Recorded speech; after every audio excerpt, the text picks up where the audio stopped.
آپ نے فرمایا اسلام تو تنزل کی حالت میں پڑا ہوا ہے، کچھ تو فکر کرو، کچھ تو خوف کرو۔ اس کا چہرہ، خوبصورت چہرہ عمومی طور پر مسلمانوں کی حالت دیکھ کر دکھائی نہیں دیتا۔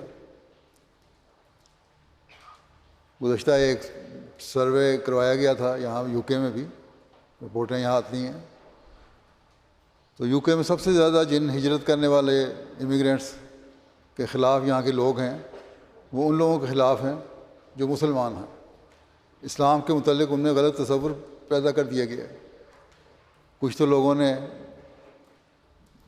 تصور پیدا کر دیا ہے جو یہاں آنے والے ہیں ان کے عمل بھی ٹھیک نہیں، اور کچھ بعض نام نہاد مسلمانوں کے لیڈر جو ہیں انہوں نے غلط تعلیم کی وجہ سے یہ تصور پیدا کر دی ہے۔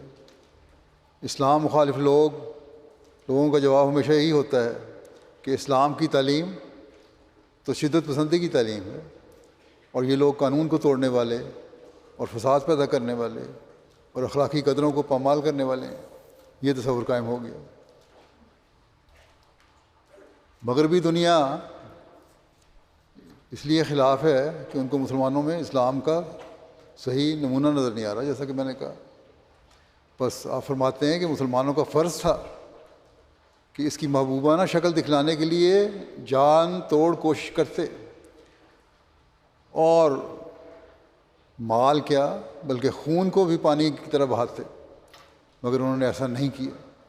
وہ اپنی غایت درجے کی نادانی سے اس غلطی میں پھنسے ہوئے ہیں کہ کیا پہلی تالیفات کافی نہیں، جو کچھ لکھا گیا اسلام کے بارے میں، جو علم ہے ہمارے پاس وہ کافی ہے، جو پرانے علماء کہہ گئے ہیں۔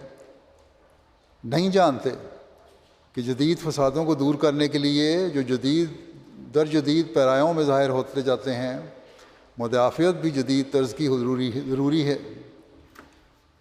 نیز ہر زمانے کی تاریکی پھیلنے کے وقت میں جو نبی، رسول اور مرسل آتے رہے ہیں، کیا اس وقت پہلی کتابیں نہیں تھیں؟ ایک تو ان کے عمل ایسے نہیں جن کے ذریعے سے اسلام کی خصوصیت دکھائیں، پھر اس بات پر خوش ہیں کہ ہماری تعلیم مکمل ہے۔ نہیں جانتے کہ اس خوبصورت تعلیم کی مزید چمک دکھانے کے لیے ہی اللہ تعالیٰ مسلح بھیجتا ہے، اور اس زمانے بھی اس نے اپنے وعدے کے مطابق بھیجا ہے۔